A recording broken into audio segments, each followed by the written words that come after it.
Attention young ladies, attention young ladies.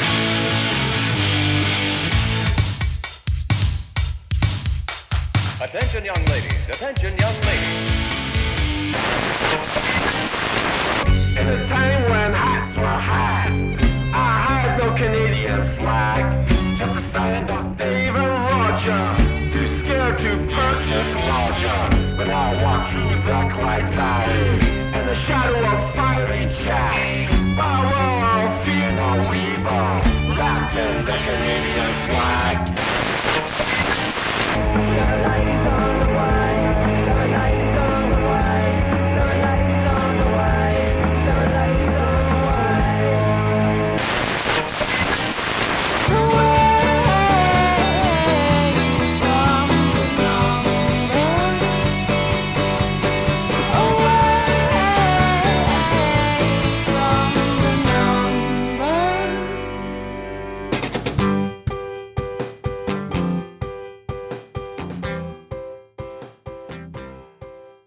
Well, hello again, and welcome to episode 109 of There's Still Time, the AFTN podcast.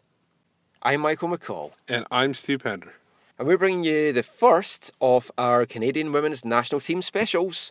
We've got a couple of these coming up ahead of the World Cup that's kicking off now in just over a month, Steve. Yeah, Hard to believe after all this build-up now, we're just over 30 days away. Yeah, I know. It came up quickly. Even the roster announcement, I was surprised how quickly it came there. That's what I guess happens when you have a major event coming in your own country. So talking of the roster announcement, let's kick off the show with that.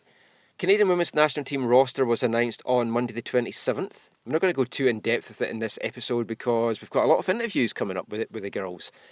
But any big surprises on there for you, Steve? Well, obviously the one big one is the one everybody's talking about, Selenia Elachilli, who apparently makes very good waffles and yogurt. Yeah, she is Emily Zurrer's waffle partner. Yeah. So she I guess was a surprise.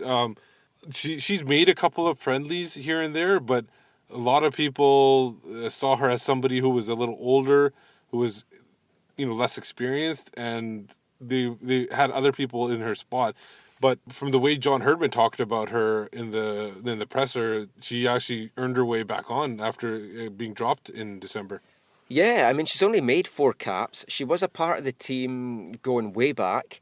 But, yeah, I mean, she's really impressed John Herdman because he said that she had basically turned up to training after being dropped and just part of the secondary program. The B squad, yeah. Yeah, she still came up to training, and he said that she was basically keen to play and said, "Do you need me today, coach? Do you want any help out in any positions?" Played multiple positions. Yeah, she played a lot of different positions, and Herdman actually said that she impressed so much in these positions, better than some of the girls that were in the squad, that he just thought that commitment, he loved that passion, he loved that drive, and he just felt it needed rewarded, and it's been rewarded with a space on the roster. And the thing is, are there coaches out there that will pick a player for? Obviously, she impressed on the pitch, but the chemistry she provides off the pitch alone, a lot of coaches wouldn't do that and pick a player on that basis. I know. I mean, it's a brave decision. We'll see how it pans out, but I mean, I'm really, really pleased for that. And the other surprise, which we won't go into too much just now because we're going to hear from her later on the show, is it looks like Diana Matheson might be good to go, and that's great to see. Yeah, and well, obviously, like you said, we have our interview coming up. It is touch and go. Obviously, she was recovering from injury, but then all of a sudden broke her foot as well, which is run of bad luck for her. So yeah, hopefully it goes well. So we're not going to do a lot of talk from us in this episode. This is a very interview-heavy podcast. We had a chance to speak to a number of the girls after they did all their presentation and the roster announcement and all that kind of stuff on Monday at Canadian Women's National Team Media Day. So we're going to have 4 interviews from the women in this podcast. We're also going to hear from one of the fans, one of the leading lights of the Voyagers out west, and one of the leading lights of Vancouver Whitecap supporters group Curva Collective, Zachary Meisenheimer. A friend of the podcast. Yeah, I mean, anyone that's listened to this will know that we have Zach on a lot for our round tables. So we're going to do more analysis and look ahead to the tournament in general in our second podcast, and we'll also have another friend of our show, Harjeet Jahal, coming to talk about that. So watch out for that in a couple of weeks' time. But let's kick the audio off. And there's no better way to start it than the man that is hoping to make history and see Canada win a World Cup on home soil, head coach John Herdman. Man's man, I'm a man's man, I'm a man's man. Ladies man, I'm a man's man, I'm a man's man, I'm a man's man. Ladies man, I'm a man's man, I'm a man's man, I'm a man's man. I'm a ladies man, I'm a man's man, I'm a man's man, I'm a man's man. I'm a ladies man. John, what has to go right in order for Diana's foot and knee to fully heal so she's back on the pitch? Well, I think with injuries, the injuries she's got, she's been progressing really well. So what has to go right, firstly, is she gets the right medical care, which we've got in place. The second part is her commitment to that, and she's fully committed. She's a real high performer. If she might have been a younger athlete, I would have had some doubts, because they don't know what they don't know. But Diana's been through this before, she's had injuries before, and she absolutely knows all the steps she's got to take. So to get it right it's a set of circumstances where she doesn't have any more setbacks, and I think that's the key. And we have to make sure that, you know, we're ultimately diligent with the steps we provide her so she doesn't have setbacks. Would she stay on the roster for June 6th if she can't play? Perhaps maybe you would use her later in the tournament, or does she have to be fully ready for that first match? Well, no, she doesn't have to be ready for the first match. I think the key for Diana is, you know, if she can contribute in the Women's World Cup on the pitch, that's why she's been selected to the 23, which there's a, you know, in terms of a return to play plan, there's an expectation that she will return back into that tournament at some point. Maybe not the first game, it may be for a certain period of time. However, as I've said, whether she can or can't, she'll be there. And you've named 23 players today. Who do you have on your alternates list, or someone maybe coming in later? We have a number of players that, obviously Janine Becky, who's been with us right through to the end, a wonderful player. Rebecca Quinn, who's been with us for that period of time as well. Other players include Brittany Baxter, Suri Yeka. I mean, that's to name 5 players that were sitting in our wider squad. You know, players such as Sabrina D'Angelo, you know, people that are on and around the wider squad that could be called in at any time. You've got a match against the US, I believe Mexico, England. What do you hope to accomplish in these friendlies before June comes around? Look, those friendlies are really important. One, you are finalising your tactics. You are, again, bringing a greater level of on-field connection to a group of players that will have a role more of starters in the tournament than finishers. And that's what we define. You know, we have starters and finishers, people who finish games, people who start games. And the players are very clear in their roles, so it gives them an opportunity to start playing with players that they're going to start with and finish with. So you build special relationships and connections. So you think when a game starts, there's a certain group of players that typically start together, but that same group of players don't finish together, and you have to still build those connections.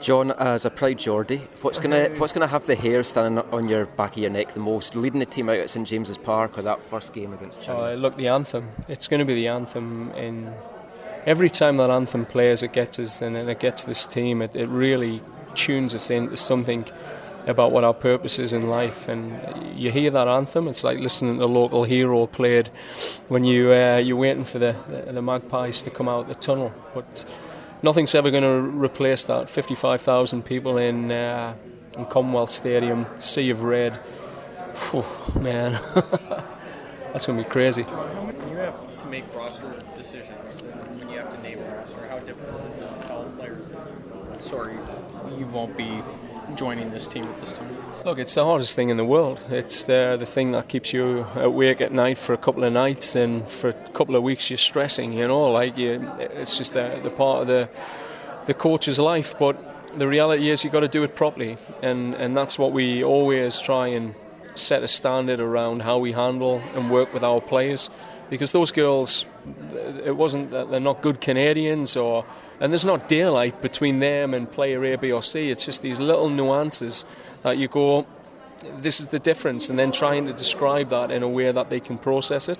It's really important. So, but we plan to keep all of our players connected. Those that haven't made the squad, we keep them connected by staying in touch. They'll come in, some of the players will come into our camp in LA just to stay part of that group.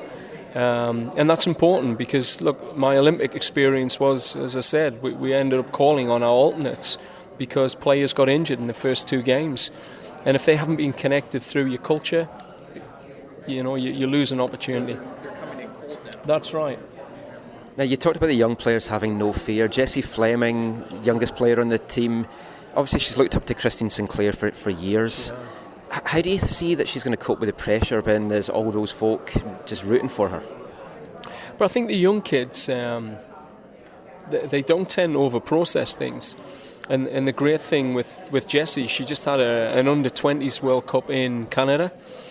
She recognised some areas where she felt, look, we probably could have done better than we thought as a player in that team. And she really wants to have another crack at this. So she looked at the under-20s last year and said, man, if only this year she's going to see if she can push it to another level. And I think that's the beauty with someone like a Fleming. They not only don't carry a lot of bad experiences where things can overwhelm them, they've also got absolute pros around them like Christine Sinclair, who treat them like they're professionals.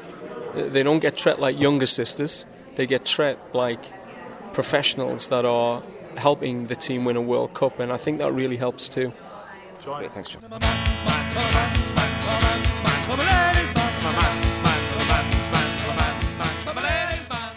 So that was John Herdman there talking about a few things and some of his score announcements and just what he's hoping for and the feelings that he's expecting to have as he leads the team out for that first game in Edmonton.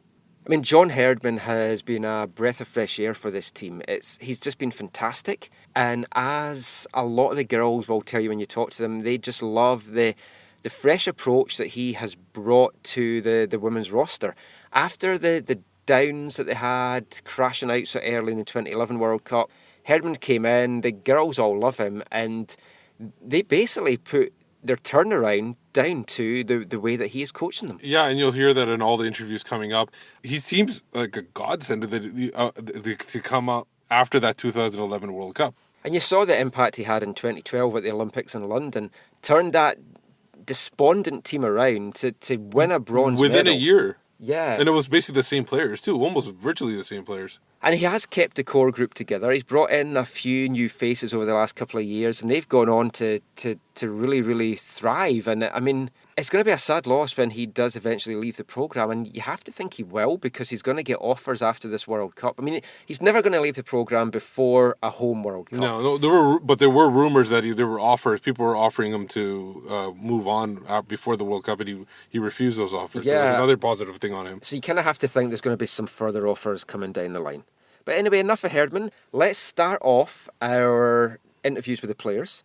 And we're going to kick off with something which we do on our regular Whitecaps podcast. So I know there's going to be some people listening to this show that don't listen to our Whitecaps podcast and are just tuning in to get the women's coverage. But we do a section called Teammates, where we speak to one of the players about their teammates. Chance for them to have a bit of fun, to rag on them, take the piss a little bit out of their teammates, and throw a few of them under the bus. So we're going to kick our show off with the chat that we had with Emily Zurrer. And the reason we're going to play this now, as opposed to at the end of the show where we usually do the teammates thing, is that kind of sets the scene for some of the interviews that we've got to come. So without any further ado, here's Emily Zurrer talking Canadian women's national team teammates. We are the most reliable, definitely undeniable. It's like we're UNIable. Teammates, teammates,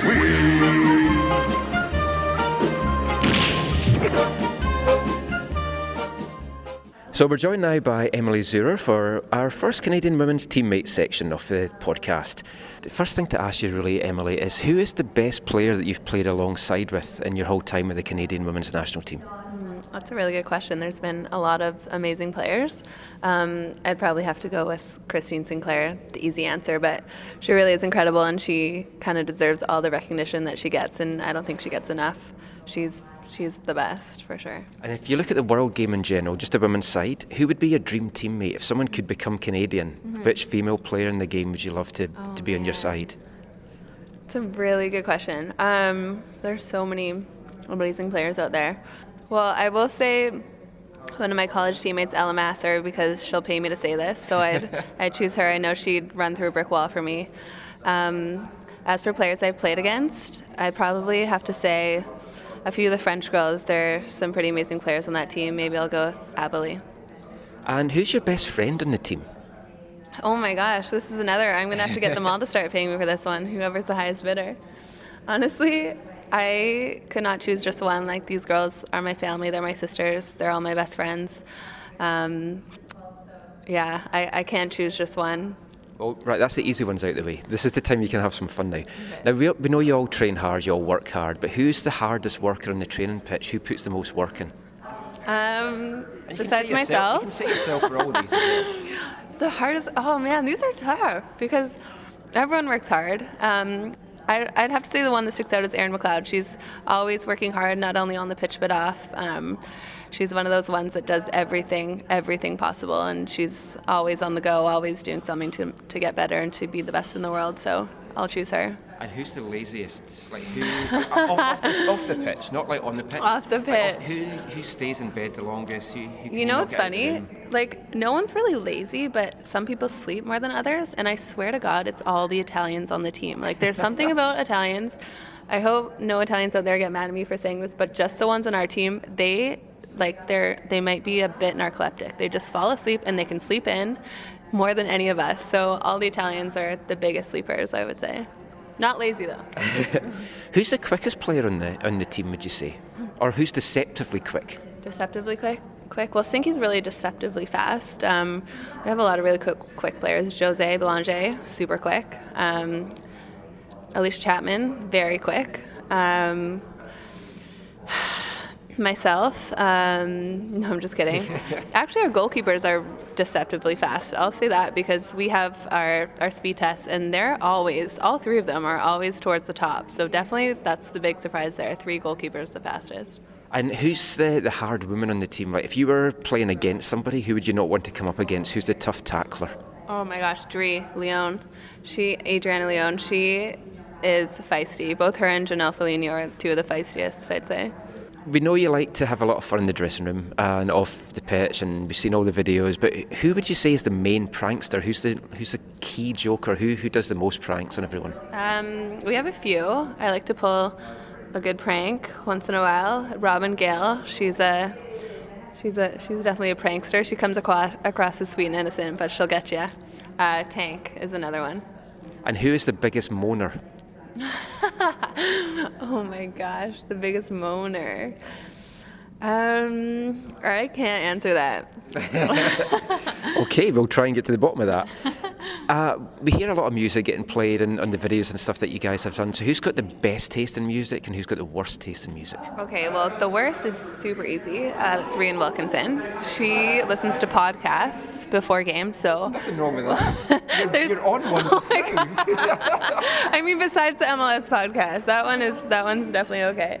No, podcasts are great, but just before the game, you want something to get pumped up. Not always the best time to listen to them. So her playlist is always pretty funny. And then Robin Gale always makes our pregame playlist, and she's always got a really good mix of old school throwback songs that we like to dance to. And who's the most intelligent girl in the locker room, and who's not the brightest? Rian's the most intelligent because she listens to all those podcasts. And then the least intelligent, this is, oh man, I would throw them under the bus, but that's throwing them under the bus too much. They might do it to you if we speak. You're right. No, I don't know. Least intelligent. I mean, I guess everyone's intelligent. The most intelligent, I would say, actually, I want to re-answer that, is Jessie Fleming, the youngest on our team. She is very bright, and when it comes to least intelligent, I don't know, maybe the younger girls because they haven't got as much education as us. That's a great nice answer.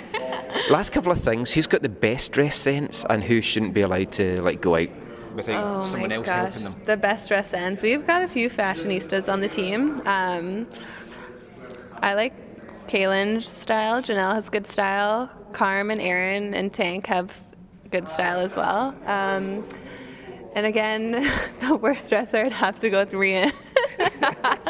I I love you, Ree. And who's got the best haircut in the team and the worst haircut? I like long dark hair, so for me it's like oh, thank you. hair. Thank you very much. Okay, so besides myself then, best haircut, Sinky and, or sorry, not Sinky, Karina and Soph have some pretty badass haircuts. I thought Karina. Yeah. And the last question, who is the longest in the shower? Who can you not get out of there, or who's the longest in front of the mirror? Oh my gosh, longest front of the mirror. Okay, I would probably be up there for longest in the shower. I like a long shower. Longest in the mirror, probably Kaylin, Janelle, Dree. I can sometimes take long in the mirror. Rian, super long. No, I'm just kidding. Rian's the shortest. Excellent. Thank you for your time, Emily, and good luck in the World Cup. Thank you. That was funny. We are the most reliable, definitely undeniable. It's like we're UNIable. Teammates,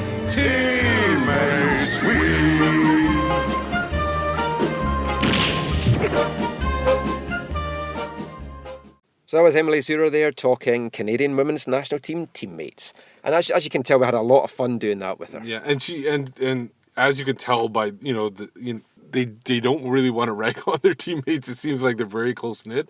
So it was we had to prod them and everything. But once you start, the floodgates are open. Then she has a little bit of fun with that. Yeah. But poor Rianne Wilkinson on the wrong end of a lot of the comments there. But she's used to it. It's kind of water off her duck's back. And we spoke to Rianne, and I've got to say she was my favourite person that we spoke to. Yeah, in one that of our whole favorites. afternoon. Definitely. Like I'm a big. We're both podcast listeners, so we have no problem with her listening to podcasts before a game. It seems sensible that some people want to calm down, and that's what podcasts do, I guess. Yeah, I mean, she's one of the players as well that's in the roster that this is going to be her last World Cup. She knows that. I think she's 32, and this is her chance to go out with a bang. And I mean, she might retire from international soccer after this. I kind of expect that she will. But yeah, she's a key component to this team. Definitely, if people don't know, she does play. She's a defender. She'd be playing right back on the and she used to actually play as a striker and as a midfield player in her younger days, and she's just kind of gradually moved back in the team. Maybe she starts out as a keeper. Once she moves to keeper from defender. I don't know. Keeps her playing days going. She certainly, the Canadian women's national team certainly has a lot of depth at that position just now. Okay. But Rianne was, as we said, a great person to speak to. So you heard Emily saying a few things about her. So we brought that up when we spoke to her. So here's our chat with Rianne Wilkinson. So the rest of the interviews you're going to hear in this episode, the way that we wanted to do it is we had about 10 minutes with each girl. So we thought we'll do half of the interview talking about soccer aspects and half of the interviews having a little bit of fun, getting to know them, letting the public that might not know a lot about these people just what makes these girls tick. And she was fascinating. I loved her. I will say that now, that she was fantastic. So let's hear our interview with Rianne Wilkinson.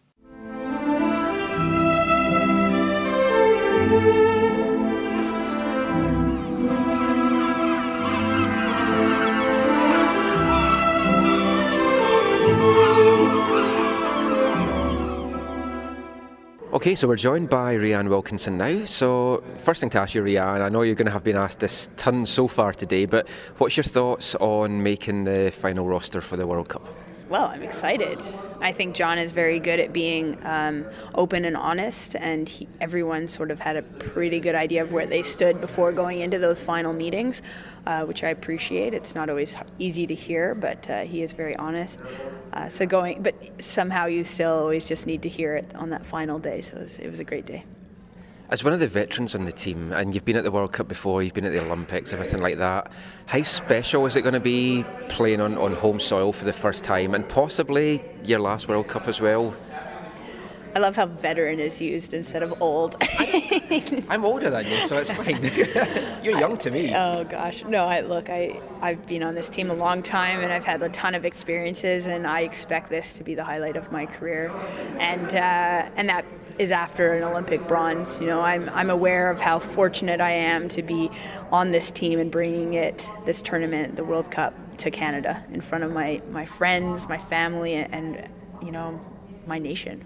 Taking the experiences of 2011, the disappointment there, and then the joy that you had in the Olympics, how do you combine those in going into this tournament? You use both in experiences as try to guide you to how to get through this tournament? Yeah, 2011 was, people bring it up a lot. It was obviously not a very successful tournament for us, but I think we learned a lot as a group about our characters, because I know personally I'm a little bit embarrassed by how I acted after that tournament. I think that there was a lot of blame and recrimination when really you just had to look to yourself and how you performed and how we as a team came together. So I think we all learned a lot as individuals in different ways, and that was important, that sort of self-understanding, because obviously people talk about that quick turnaround for the Olympics, and really that was the same team. And for me, one of the biggest differences was obviously John was an incredible influence on us, but it was also us taking ownership for ourselves as players and for ourselves as a team. And that's something that we have now prided ourselves on, and something that we've been working on for the last few years, and hopefully something that's even more impressive to watch at this World Cup.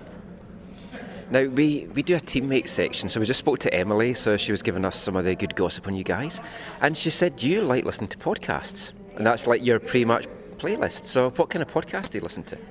Well, I do listen to soccer podcasts. Some of these girls on the team will tell you they don't get any nerves.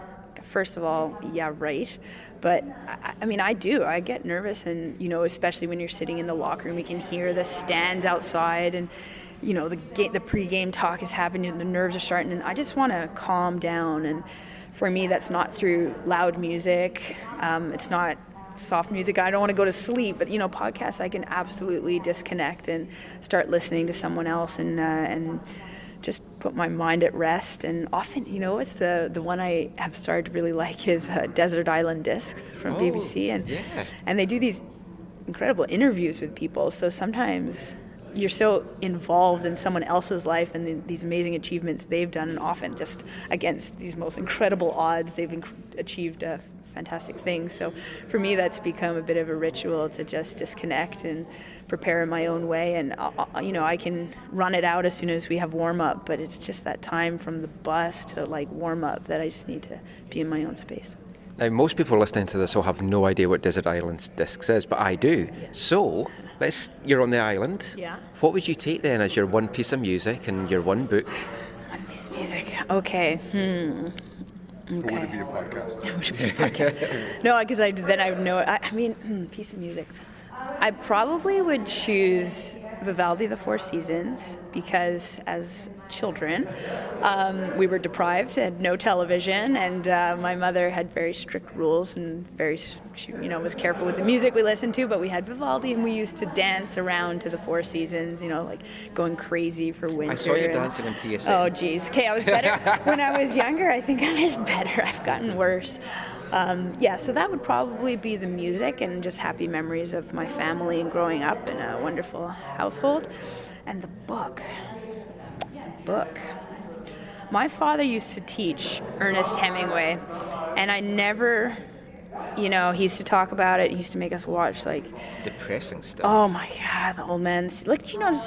I know it's classic, and you're meant to, there's all these deeper meanings. Oh, God, it's boring, but I don't know, maybe if I got an anthology of all his works, I could actually start to understand him and then think of these conversations I missed with my father growing up. Well, yeah, if you're on an island, you want an anthology. Yeah. So you want something that's going to last you for a while. Now, speaking of your strict childhood, is that the reason why you played so many sports? You were almost your bio says you played almost everything. And when you did play those, what got you into soccer, that one thing?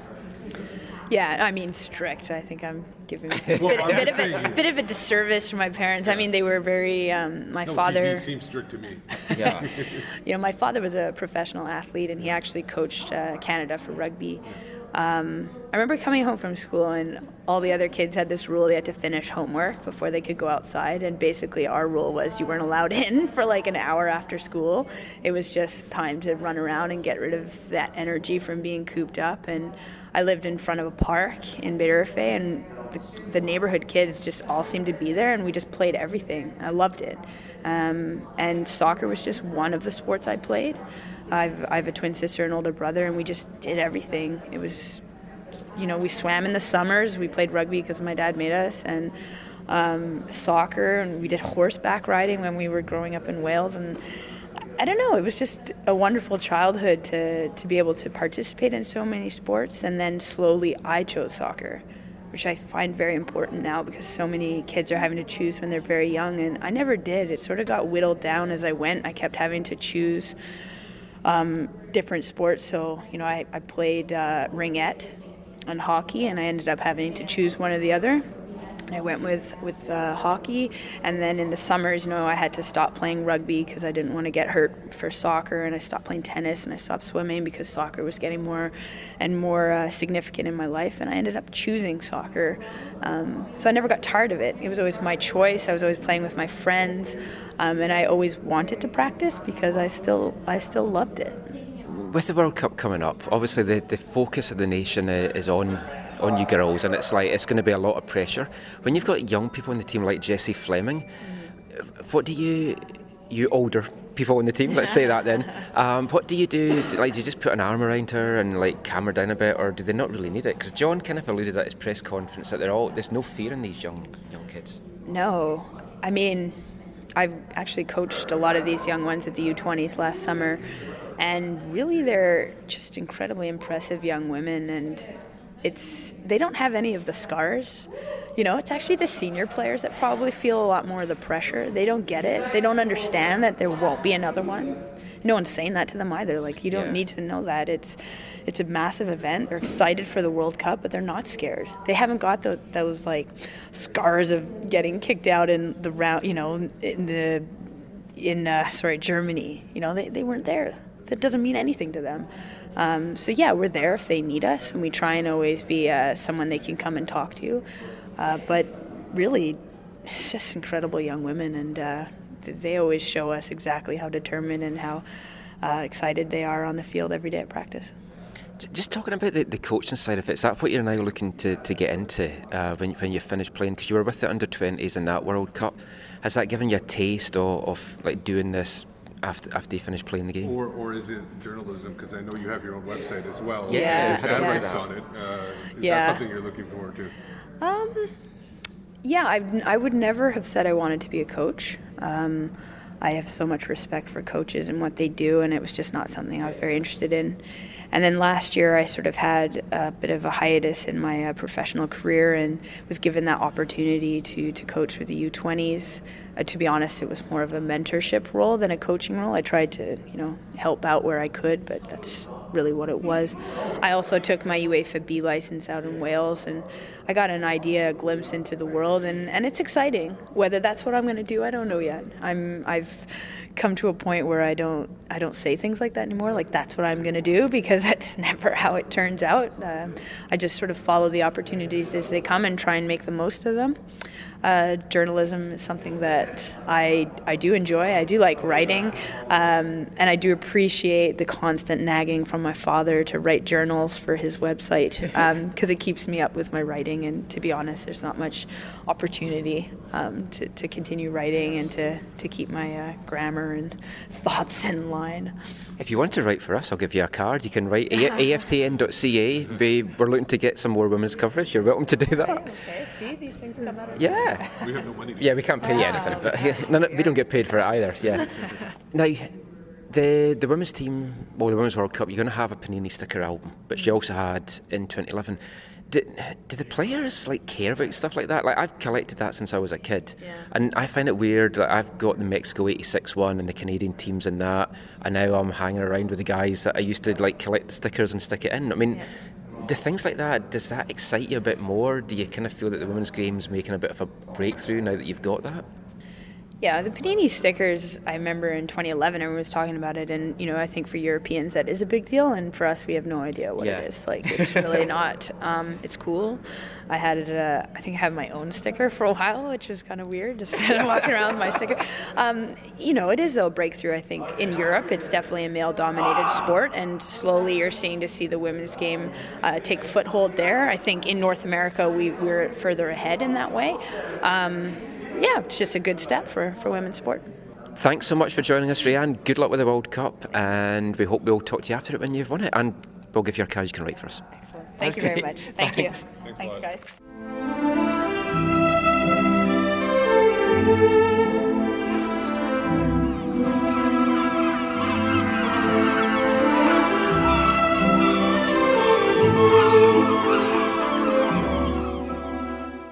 So that's Rhian Wilkinson, Canadian national team defender and possibly future AFTN columnist. Yep, we threw that in the interview, as you can hear, and we're going to keep up on that. So, Rhian, if you're listening, we are going to get in touch with you. It would be fantastic if she could do a blog from the World Cup for us. Just throwing that out there now. But, I mean, Rhian, very interesting girl to talk to. She's got a lot of good interests off the pitch, one of which, as we covered in the interview there, is that she's hoping to get into the coaching side of it. And she was at the FIFA Women's Under-20 World Cup last year with the Canadian national team. And having that experience already under her belt, that's really going to help her calm some of the younger girls down and let them know what to expect with the media circus that is going to be a World Cup. Yeah, and it is going to be a circus. It always is with these kind of events, and it maybe it lessens a little bit because it's spread across the whole country, and maybe it increases. It's hard to tell. Such a vast country as well. I mean, it's possibly the biggest country that's ever hosted a World Cup. Well, the U.S. did too, I guess we do, but the majority of our country isn't inhabitable, so that's a big difference. We're a lot more remote here. Yeah, exactly. We've already kind of started to see the circus in full flow, and there was the big roster announcement on Monday past, as we mentioned. Big affair, brought all the players out, lots of media attention. TSN broadcast it live, which kind of blew my mind that they broadcast a live roster announcement. Yeah. And I mean, you don't kind of get that coverage anywhere else. Of course, the Canadian men haven't qualified from 1986. So you might as well do something. Yeah, there was black and white television in that day. So, I mean, we don't know what they would do if they qualified for a World Cup. But at that roster announcement, Karina LeBlanc, who we will hear from in our second of these special podcasts that we're doing, but Karina had a message for the fans. She said to the fans that they can be the 12th man. She said, we need you loud, we need you proud, we need a sea of red. And one of the key components of this, and in all World Cups, is when a team plays at home, they seem to get a massive boost. You've seen it in all the men's World Cups. Maybe South Africa was the only team that didn't get that boost.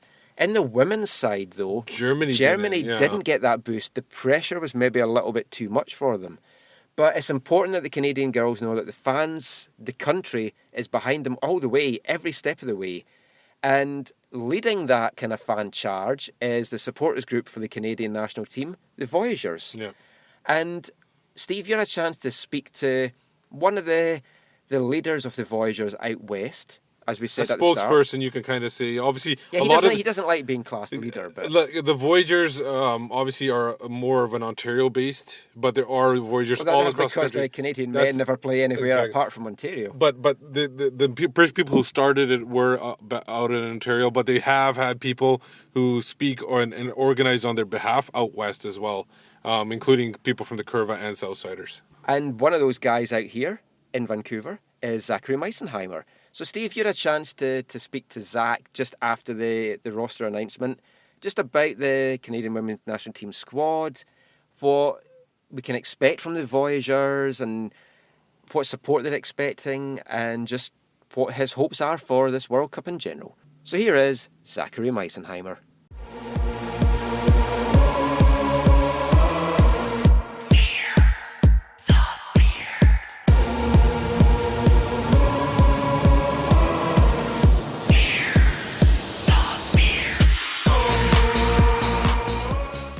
So we're here with Zach Meisenheimer at the unveiling of the national team roster for Canada.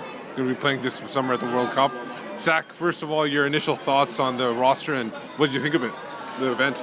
Yeah. I mean, the rain doesn't help these kind of things, but very Vancouver weather. No, the announcement in general, I don't think there's too many surprises.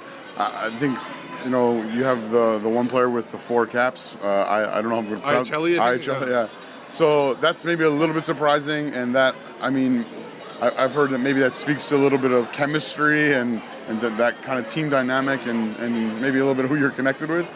But I don't know anything factually about that. But I think for me, the more surprises are players that are in that have injuries that we don't know if they're able to be fully a part of the tournament. So players like Diana Matheson and Lauren Sesselman, like how fit are they actually, and how fit will they be? You could even see Diana Matheson not struggling, but being very careful as she walked down the stairs. You think she's probably like right now named to the team just because of her service, and eventually they know they probably replace her? Yeah, perhaps. I think it's morale boosting to have her. It's also there. hope that maybe she become available. Yeah, totally. It totally is. But I think it's morale boosting to have someone who's contributed so much. Scoring the bronze medal goal against France. She's like become a big piece to the Canadian women's puzzle, and she's a good quality footballer. She plays a great role in midfield for us. So you're one of the, I'll say, West Coast organizers of the Voyageurs, or somewhat like helping out here and there wherever you can do it. You have an idea of what they're planning on doing. What are the plans for the Voyageurs in during the World Cup? It's great to be a part of the Voyageurs. There's some really passionate people who love football and supporter culture. Jamie in Toronto is an awesome guy who's devoted so much time and energy and resources and passion to making support possible at Canada matches for large groups of people, and they're working at that for this tournament as well. So if you go to the Voyageurs site, there's tickets for Edmonton, the games in Edmonton, the game in Montreal as well, and then locally here in Vancouver there's tickets for all the matches that are here, except for the final is obviously sold out, and even the Voyageurs section at the final is sold out. But about that one quarterfinal that Canada could potentially play if they win. Yeah, I don't think that's sold out yet in the section. I'd have to double check. But no, I mean people just want to get out and support, right? It's the national team, and the site will also help people if they want to travel to these locations to support. Yeah, totally. Go to, I think it's thevoyageurs.org or voyageurs.org, or just search for it. Search for it, you'll find it. And check info out there. The Edmonton matches are huge for Canada. We need, as you heard Katrina LeBlanc today, we need it to be a sea of red or red and white, and we need there to be just an incredible support. It was great to hear a player talk about how significant it is to have people support them and how that can actually play a role and can impact the performance on the pitch, which obviously I personally truly believe in and live that out in how I support. And so it's good to hear players encouraging others to take that on as well. What are your personal plans? Are you it's ready to wait and see kind of thing? No, it's June 6th is my wife's birthday, so. We're road trip to the Rockies for the birthday. No, we have friends in Edmonton that we're hoping to visit, but there's some other things. There's some other things that day in life and in football. Yeah. We have an away match that day. It's the Champions League final at the Olympiastadion in Berlin. Oh yeah, Bayern Munich is still in there. So I have some friends who might be able to give me a ticket for that. But I think if I could go to one football match that day, I probably would be to support my country in the hosting of a World Cup. I'm just trying to make sure it can happen. And if not, then maybe the June 11th game will make, and then the games here. Definitely. I want to be at the games here just to support football here in Canada. Yeah. And then if we do play a game at BC Place, we want it to be. We just want it to be awesome for our players. We want our players to feel the love and to feel the support and to go out and continue to progress in the knockout stages. Is it a little bit disappointing that Canada is playing bi-coastal almost? They're hosting the tournament instead of everybody was hoping it was to be Edmonton, Vancouver, Edmonton, Montreal. I know they want to get a game for the East Coast for Canada, but it kind of takes away from the home field advantage kind of thing. I don't know if it takes away from the home field advantage. It's a lot of travel. The travel, okay. Yeah. You got some travel. The 2 games in Edmonton are nice. It will be nice in terms of being in one place. It's good to go play in Montreal. There's players here on our team from Quebec, and it's great for supporters in both sides of the country to be able to get out and to support, and then it gives people opportunity. There's people who are going to travel to Montreal just for that game, and so. No, I don't.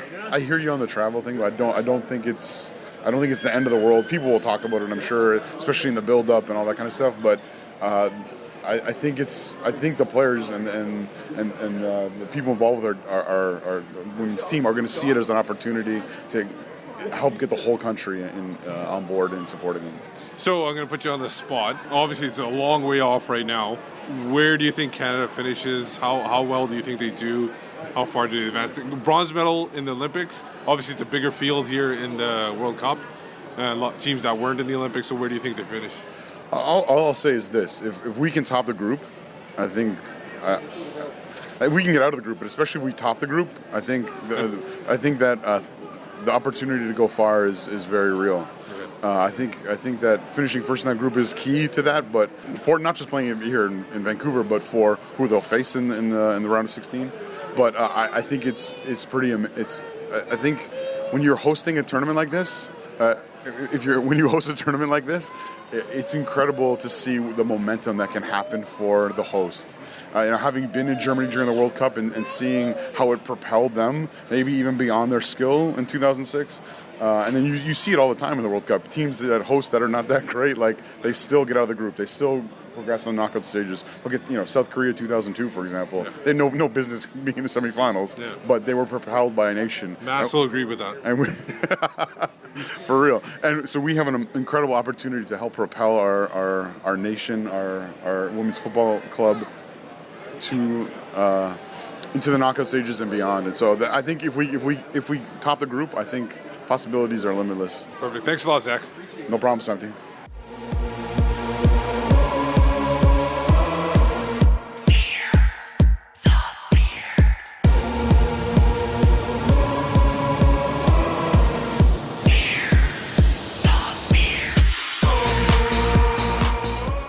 So that was Zach Meisenheimer and his thoughts about the team and all the other stuff that's going to be going on in the World Cup.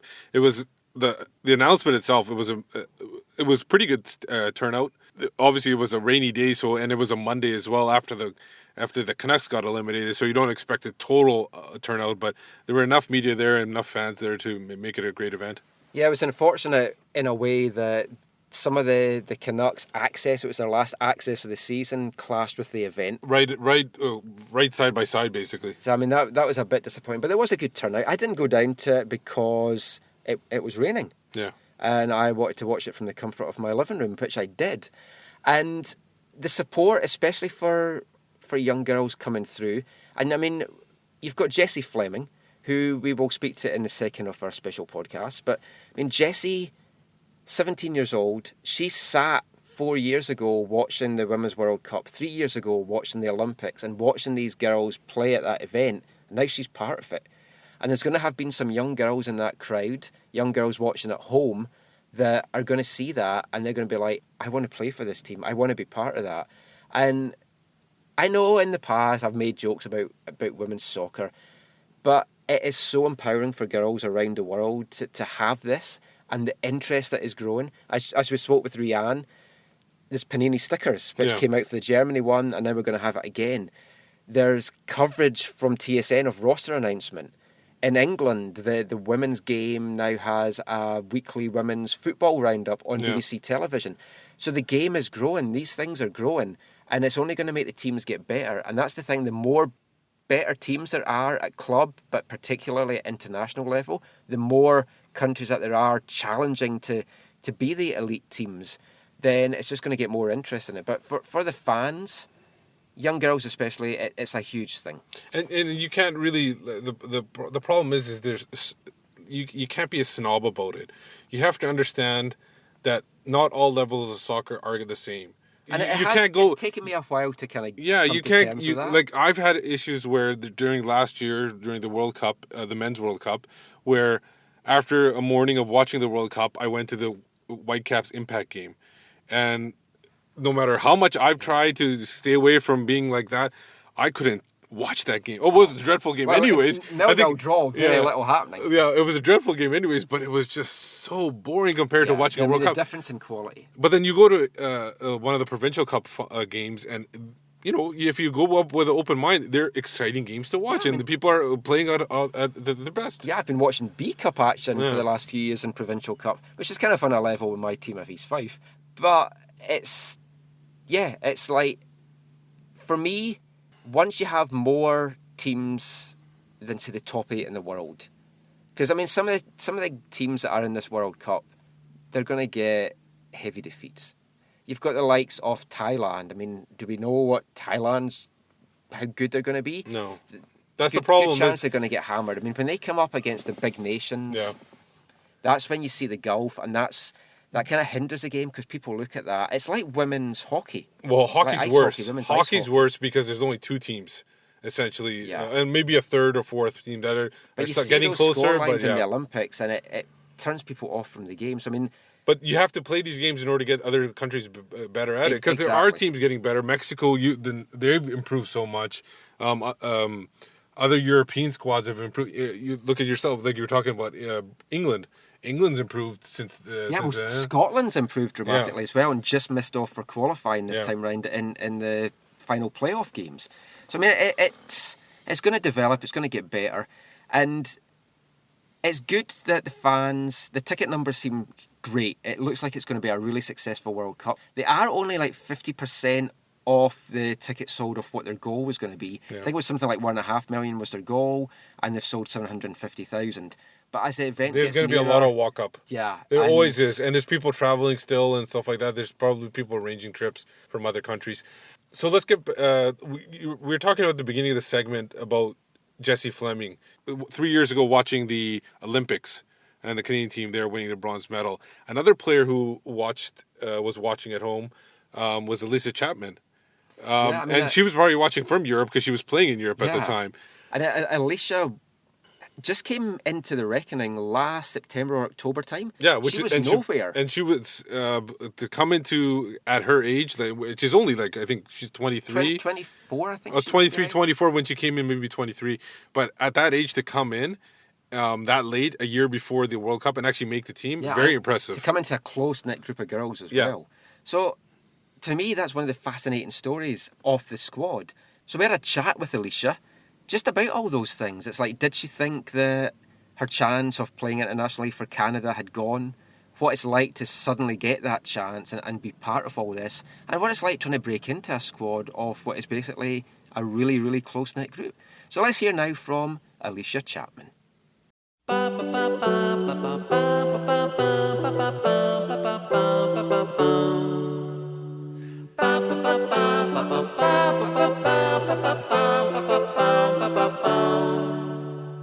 So we're joined now by Alicia Chapman. So Alicia, thanks for chatting with us. You've made the final roster for the Canadian World Cup squad. As one of the more inexperienced players on the team, what does it mean to you to have been selected and the chance to play in a World Cup on home soil?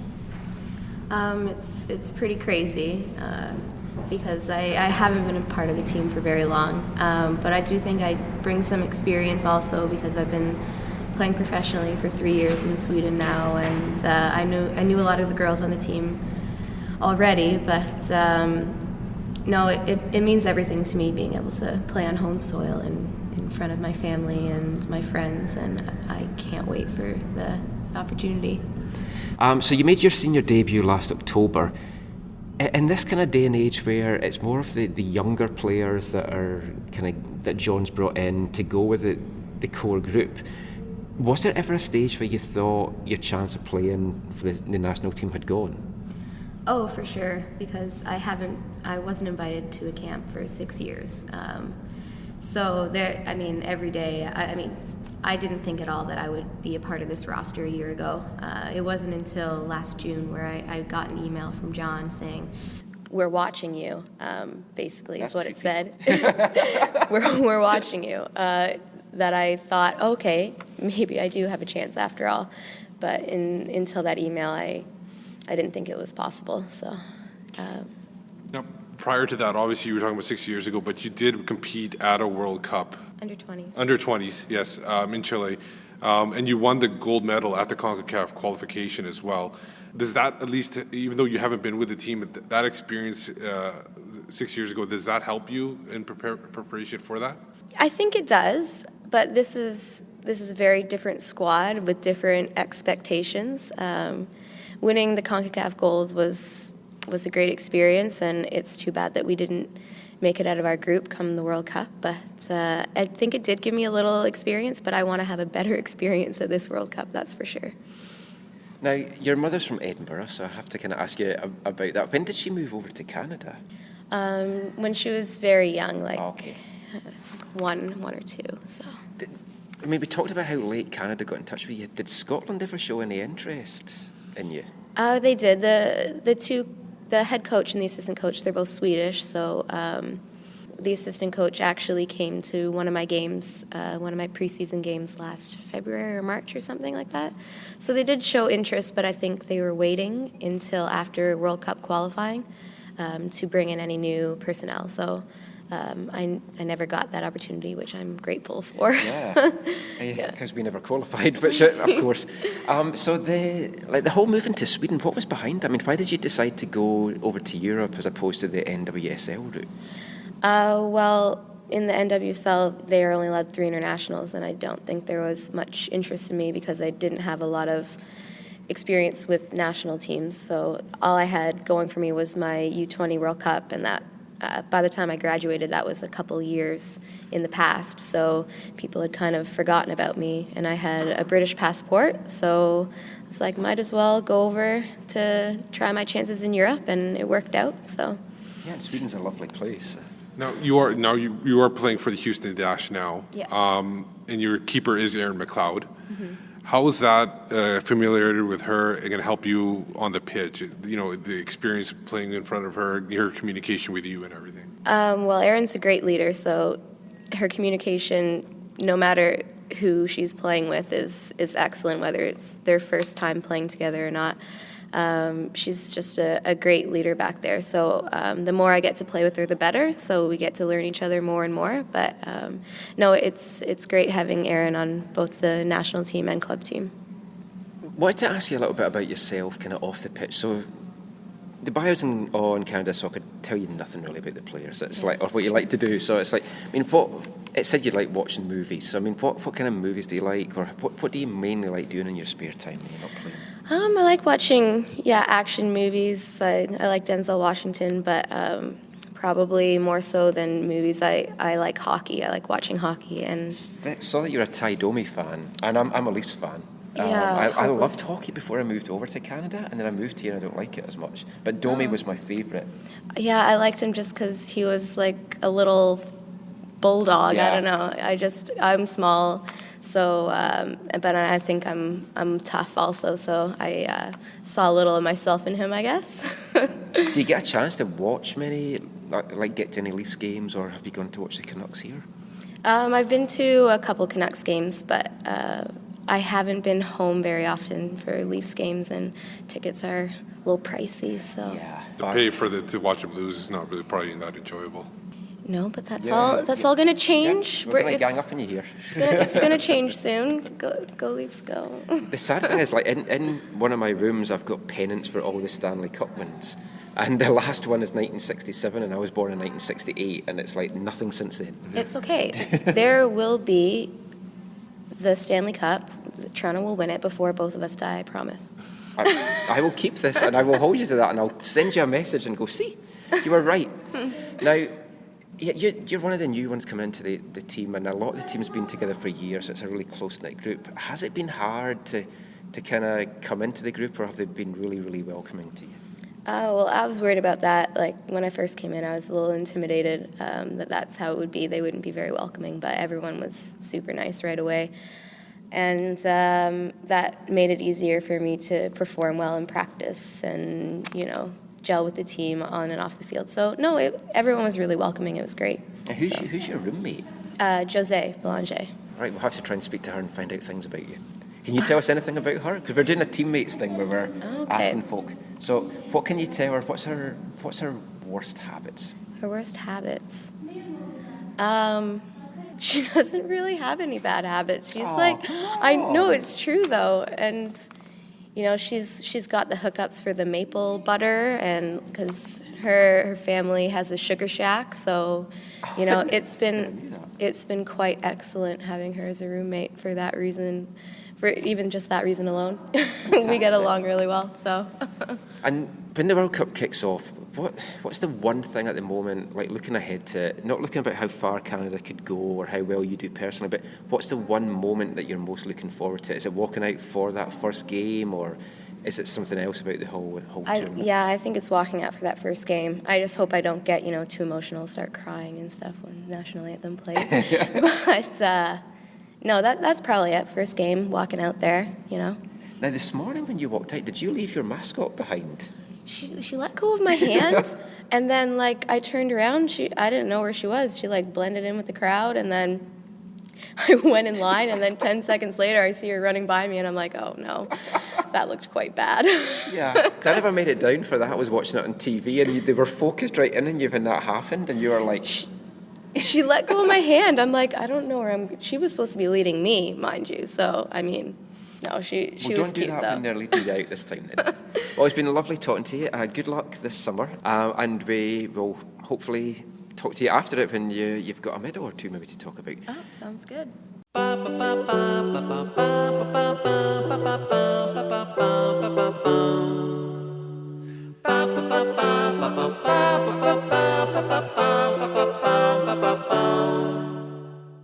So was Alicia Chapman just talking about being part of this whole experience. And as I say, it's one of the really nice stories. She came from nowhere. Now she's going to be playing a World Cup on her own soil. As she said in the interview, Scotland had even shown an interest in her, but things have just worked out fantastic for her. Yeah, and she's back in North America. She's playing down south in Houston with Aaron McLeod, and so it's really turned around for her, and it's great to see.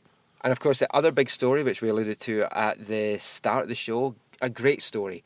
One of my favourite players on the Canadian women's national team. I just love the way that she plays. The spark plug. Yeah. Diana Matheson. She's made the 23 women's squad. We still don't know if she's going to be good to go.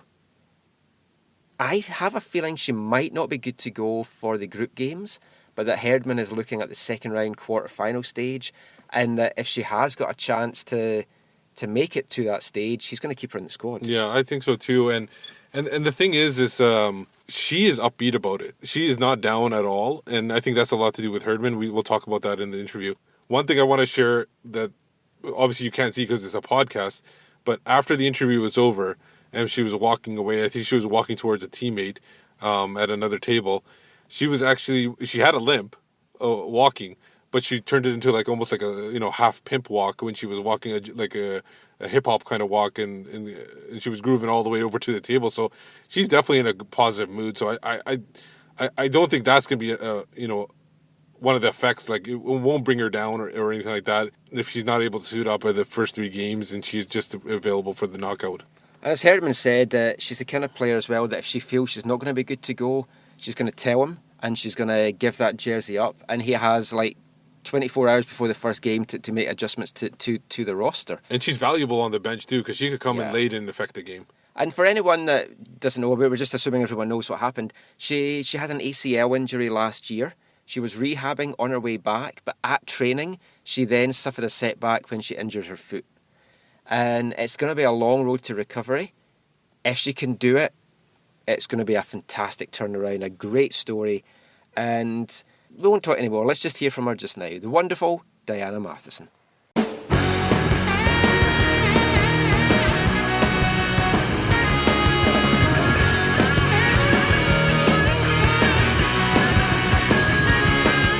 So we're joined now by Diana Matheson. So first of all, it was a touch and go moment as to whether you were going to be on the squad this morning. I know it still might be touch and go as to whether you can make it, but I mean, how are you feeling? Today I feel great. It was obviously a goal to be on the roster for today, so got a check on that one, and then it's just continuing what I've been doing and doing all the little things and getting back on the field. Now, John Herdman described you as having the X factor, and that's why he's really keen to have you on the team. When you hear the coach putting so much faith in you as that, I mean, what does that mean to you as a player? Yeah, he's been incredible through both injuries this whole time. He's been really supportive, and it's made a big difference for me mentally. It's great. John's a pretty amazing guy. As you know, you get to talk to him, and he inspires people, and we're lucky enough to work with him every day. Is having a coach like John Herdman gotten you through these injury issues? Is he most like the X factor for you in order to not get down on the injuries and just keep going and trying to get back? Yeah, he's the X factor for the team, I think, for sure, and he's made a big difference just on the mental side. It's tough when you get hurt. You have a hard time ahead of you, and he's just been supportive, and I know he's got my back, so that's made a difference. The 2011 World Cup, everybody talks about it and everything about the disappointment there. But then you guys rebounded with the Olympics. Do you kind of meld those two experiences together and try to get yourselves ready for this tournament and use both experiences as a guiding point? I think the difference between them just shows us, the work we put in for the Olympics made the difference, the on and off field things. So, we knew it worked kind of thing. The proof was there. So it was just about taking all those things that made us successful in London and putting 2 years of work into them and getting to the next level. Now, we're trying to find a little bit out more about just you as a person, not just as a player. Mm-hmm. So what are your big interests off the football pitch? Oh, man. I don't have anything exciting. Right now, my interests are rehabbing and icing. Watching some Netflix while I ice and rehab. I don't have anything exciting to tell you right now. Pretty much it's soccer and rehab. Well, what do you watch on Netflix then? What kind of programs are you watching? We talked to Rihanna about her podcast. Yes. And stuff. So what do you like to watch? What do you listen to? What am I watching these days? I just finished watching Kimmy Schmidt on Netflix. Fantastic show. Great show. I've never heard of it. Yeah. Unbreakable Kimmy Schmidt. Yeah, very good. I might get back into Game of Thrones soon. I listen to the Odd podcast too. I think that's mandatory when you're Rian's roommate. You have to. Those are the big ones right now. And Rian has me watching some British cop show on Netflix too. Oh, do you know what one? Bailey and Champ and Bailey. Oh, I've never yet heard of that. And I just finished watching The Fall too with Gillian Anderson. That was pretty good. Rihanna was telling us her favourite podcast at the moment is Desert Island Discs, which yes. folk listening to this will have no idea what that is, but I do because I grew up listening to it. But if you were stuck on a desert island and you had to have one book with you and one piece of music, what would you pick? Oof, one book. I don't know about the book. The music right now, I've been listening to Sia a lot and Hozier, so it would be one of those. Those have been getting me through. I think I've been listening to those about 4 months now, so I'll keep those going. But when you're having a day like this where you're getting asked the same questions over and over and over, how hard is it for you to keep a smile on your face and just say, everything's going to be good, I'm going to be good to go? And I have my coffee here. That helps the energy. I knew the questions were coming, and I'm comfortable with where I'm at and how the recovery's going, and it's just because these events are happening today doesn't really change too much for me, and it's part of my journey going towards the World Cup, so I don't mind talking about it. Now, looking ahead to the World Cup, obviously it's your chance to play on home soil. It's going to be a once-in-a-lifetime chance for all the players. Does the pressure get to you at all, knowing that you have got the weight on your shoulders for the whole country on you, especially because the men are probably unlikely ever to be in this situation? It's something we've been preparing for. We know it's coming. We know the German women's team struggled with that when they had a home World Cup and the pressure's on them. So we've been preparing for it like anything else on the mental side. We've had people in talking to us who hosted home tournaments. We've kind of put ourselves in the situation of what it is going to be like, what the expectations are. At the end of the day, it's pressure we already put on ourselves, so I think we're going to be as prepared as possible for it. That is the thing. In the men's World Cup, it seems to give the home teams an edge. Every single, maybe South Africa was maybe the only country that hasn't had that. Well, Brazil really didn't have much of an edge. Well, they got to they did up to a certain stage and then a disaster. But how much do you think, knowing the cities, knowing the stadiums, you've had a chance to play on the turf, how big a boost is that going to be for you guys later on in the competition? I think it's going to help. We've had the chance to play in most of the stadiums before, multiple times over the years we've played in them. We've got the crowd on our side, which will help, hopefully sway the ref a little bit, as maybe it does when you're the host. So, I think the fact that we're used to the stadiums, we know what it's going to look and feel like is an advantage for us. You know, John Herdman was talking about all the young players like Jesse Fleming and Chapman. They come into this team without any fear because they just haven't experienced all the bad times. They just want to go in and what's the big deal and everything. Yeah. Is that something that boosts the veterans as well and it kind of re-energizes them? Yeah, it is. It's great to have their energy and fearlessness around. We were actually talking about, a few of us, about 2003, and that was us then. We didn't really know what we were getting into, and suddenly we're in a semifinal in a World Cup, and you play without that fear because you don't really have that pressure on yourself as much yet, and you just go out there and do the job. So it's great to have this next generation coming through now where there's 4 or 5 of them now coming through who are just going to make a huge difference, I think. What kind of legacy are you hoping to do? This is obviously a World Cup. People talked in the press conference about 1999 for the U.S.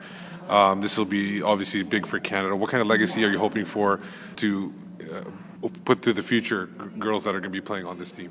Yeah, we have that in the back of our minds. We went into London wanting to inspire a nation, change Canada soccer, and we're in the same place. We want to play a brand of soccer that's going to inspire kids to want to make the national team and want to win a World Cup one day. Well, good luck with everything. I hope your rehab goes well. We really hope to see you. You're one of my favourite players in the team, and I really hope you do well. Thanks for having me. Thanks.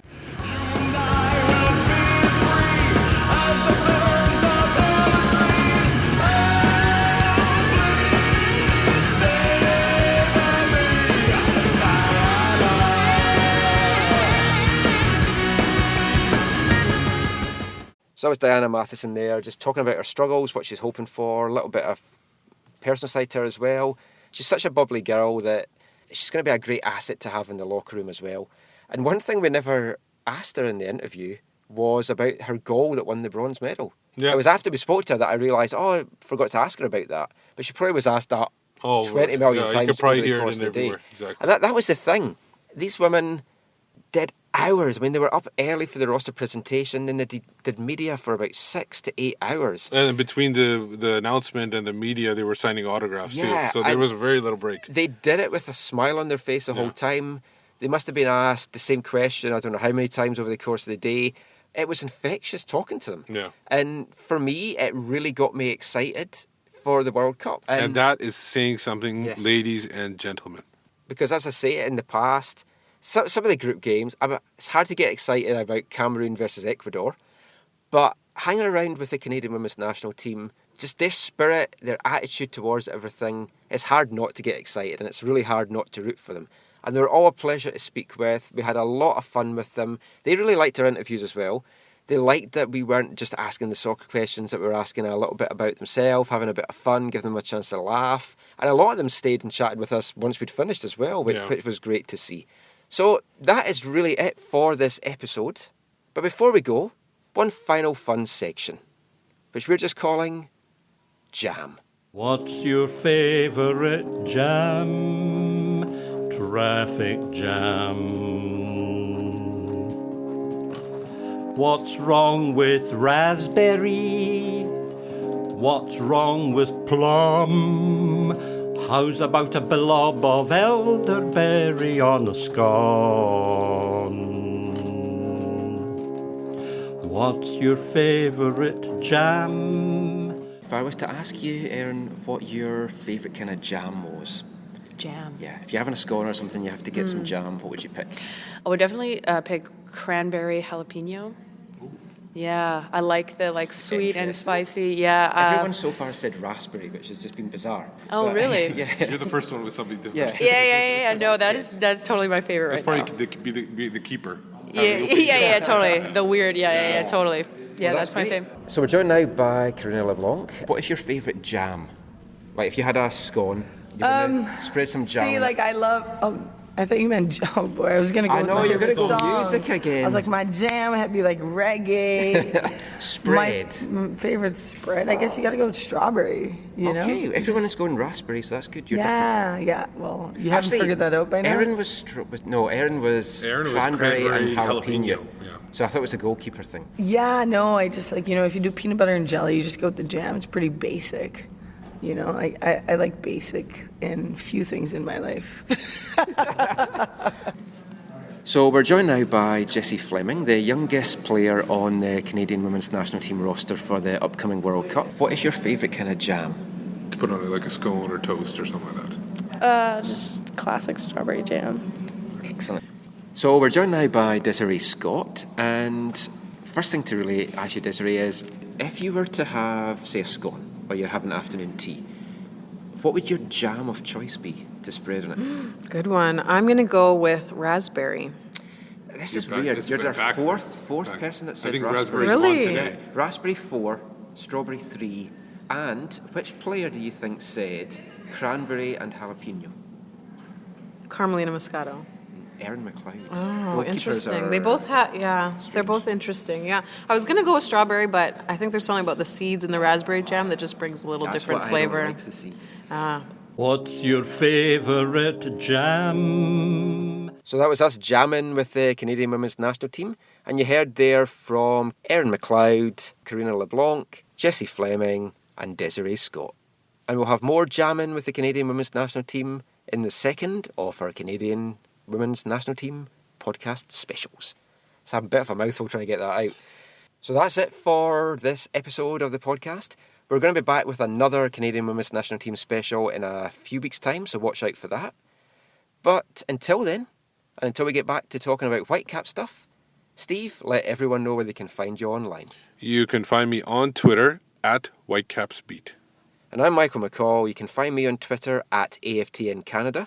You can read all our stuff about the Whitecaps, USL, MLS, local soccer action in BC, and Canadian women's and men's national teams on AFTN. Get there by going to aftn.ca. I am also the Whitecaps beat reporter for MLSsoccer.com, so check out all my Whitecaps stuff on there. But until next time, thanks for listening, take care, and mon the Canadian Women's National Team. 10